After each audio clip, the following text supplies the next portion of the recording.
At 15:45 hours, India conducted 3 underground nuclear tests in the Pokhran Lake.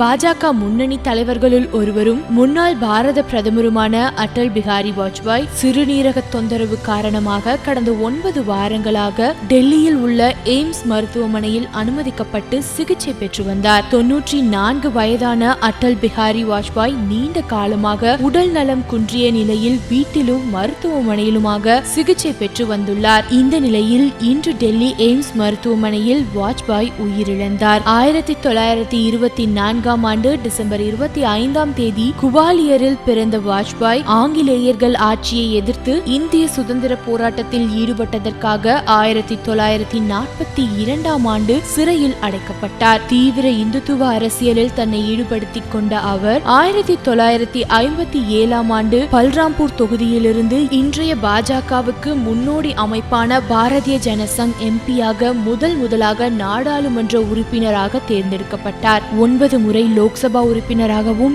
2 முறை ராஜ்யசபா உறுப்பினராகவும் இருந்து காங்கிரஸ் கட்சிக்கு பெரும் சவாலாக இருந்தார். 1975ஆம் ஆண்டு இந்தியாவில் நெருக்கடி நிலை அமல்படுத்தப்பட்ட போது அதனை எதிர்த்து போராடி கைதாகி சிறை சென்ற அரசியல் தலைவர்களில் வாஜ்பாயும் ஒருவராவார். 1970களில் பாரதிய ஜனசங் ஜனசங்கமானது. பின்னர் பல்வேறு கட்சிகள் ஒன்றிணைந்து ஜனதா கட்சி உதயமானது. ஜனசங்கமும் அதில் இணைந்தது. அப்போது 1970களின் இறுதியில் அமைக்கப்பட்ட மௌரார்ஜி தேசாய் அரசில் வெளியுறவுத்துறை அமைச்சராக பணியாற்றினார் வாஜ்பாய். பின்னர் ஜனதா கட்சி உடைய பாரதிய ஜனதா கட்சி உதயமானது. அதன் முதல் தலைவராக பொறுப்பேற்றார் வாஜ்பாய். காங்கிரசுக்கு மாற்று சக்தியாக பாஜக வளர தொடங்கியது. இந்தியாவின் 10வது பிரதமராக 1996ஆம் ஆண்டு பதவியேற்றார். எனினும் நாடாளுமன்றத்தில் ஆளுமையை நிரூபிக்க முடியாமல் போனதை தொடர்ந்து 13 நாட்களிலேயே அவர் பதவி விலக நேர்ந்தது.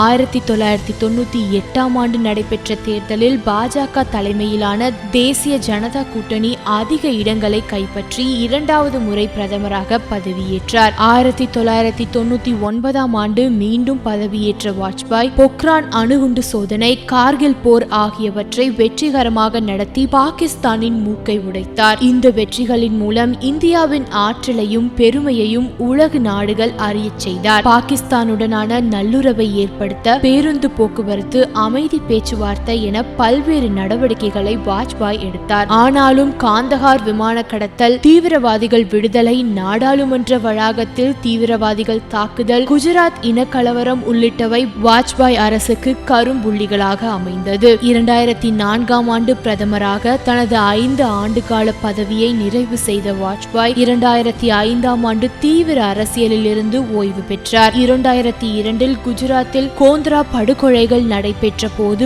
மோடி அங்கே முதல்வராக இருந்தார். அப்போது யாராக இருந்தாலும் ராஜ தர்மத்தை காப்பாற்ற வேண்டும் என்று பிரதமர் வாஜ்பாய் கூறியது பெரும் பாராட்டை பெற்றது. நாட்டிலேயே மிகவும் உயரியதான பாரத ரத்னா விருது வாஜ்பாய்க்கு கடந்த ஆண்டு வழங்கப்பட்டது. மரபுகளை புறம் தள்ளி ஜனாதிபதி பிரணாப் முகர்ஜி வாஜ்பாயின் இல்லம் தேடி சென்று சிறப்புக்குரிய இந்த விருதினை அவருக்கு வழங்கினார். அனைத்து கட்சியினராலும் பாராட்டப்பட்ட முக்கியமான பாஜக தலைவர் வாஜ்பாய். சமீபத்தில் தான் நாட்டின் முதுபெரும் அரசியல் தலைவர்களில் ஒருவரான கலைஞர் கருணாநிதியை தேசம் இழந்தது. இப்போது இன்னொரு முக்கிய பிரதமரான வாஜ்பாயை நாடு இழந்துவிட்டது. இவரின் இறப்புக்காக பல அரசியல் தலைவர்களும் அவர்களின் இரங்கல்களை தெரிவித்துக் கொண்டு வருகிறார்கள்.